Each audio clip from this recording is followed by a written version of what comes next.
Shalom from oneforisrael.org. How would you react if I told you that you are about to have a face-to-face encounter with God?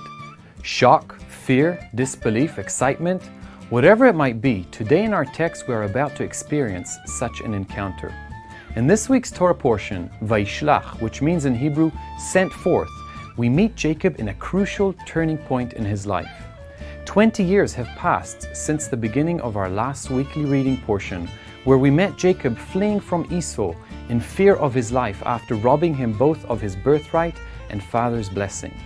These have not been easy years for Jacob, but something is about to change, and there is a great lesson and encouragement in this for all of us. But there is a problem. Jacob has to face now the mistakes and wrongdoings of his past and meet face to face with Esau, his brother. Like Jacob, we also have points in life where we have to face our past mistakes. It is in this moment of despair that Jacob prays to God in brokenness. In Genesis 32 verses 9 to 11, we read, "And Jacob said, O God of my father Abraham and God of my father Isaac, O Lord, who said to me, Return to your country and to your kindred, that I may do you good. I am not worthy of the least of all the deeds of steadfast love and all the faithfulness that you have shown to your servant. For with only my staff I crossed this Jordan, and now I have become two camps. Please deliver me from the hand of my brother, from the hand of Esau, for I fear him, that he may come and attack me, the mothers with the children." Jacob is now ready to meet Messiah Yeshua face to face as he confesses with his own mouth, "I am not worthy." In chapter 32 verses 24 to 31 we read, "And Jacob was left alone, and a man wrestled with him until the breaking of the day.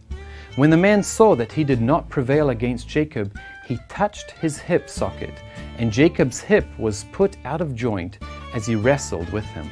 Then he said, Let me go, for the day has broken. But Jacob said, I will not let you go unless you bless me. And he said to him, What is your name?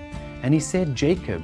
Then he said, Your name shall no longer be called Jacob, but Israel, for you have striven with God and with man, and have prevailed.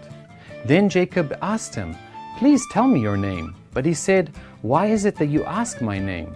And there he blessed him.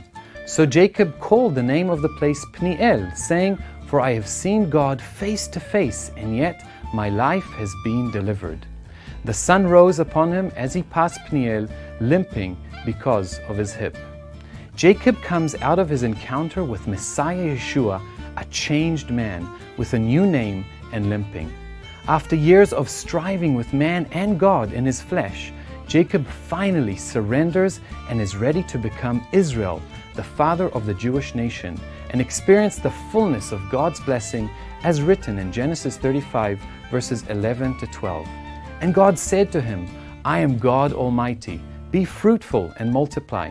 A nation and a company of nations shall come forth from you, and kings shall come from your own body.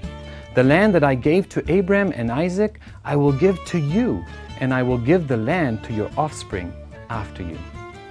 Can't we all relate to Jacob and testify that also in our life, it was when we felt unworthy and in defeat of our own mistakes and striving with God that Messiah Yeshua met us, touched us in His love, and changed us? What a powerful lesson and a great encouragement for us today. Do you feel defeated or in fear and despair? Messiah Yeshua is the one whom God the Father sent as the ultimate king and descendant of Jacob to meet our own needs and touch us, and even in our weakness, described in the text as limping, God can do great and mighty things. Please join us next time for another installment of 5 Alive, wishing you God's Shalom from One for Israel, and don't forget to share.